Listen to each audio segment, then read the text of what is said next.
Installing Harvester is a very easy task. You just need to download and install the ISO we provide.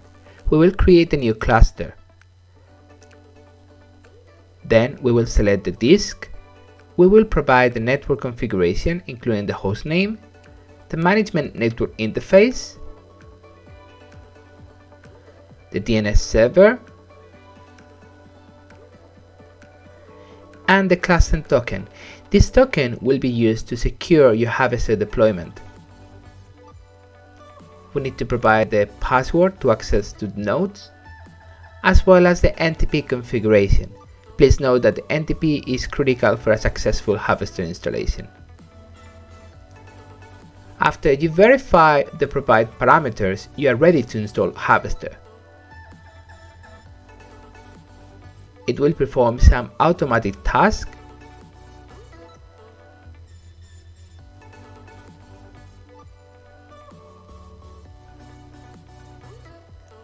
and after a few minutes, your Harvester installation will be ready.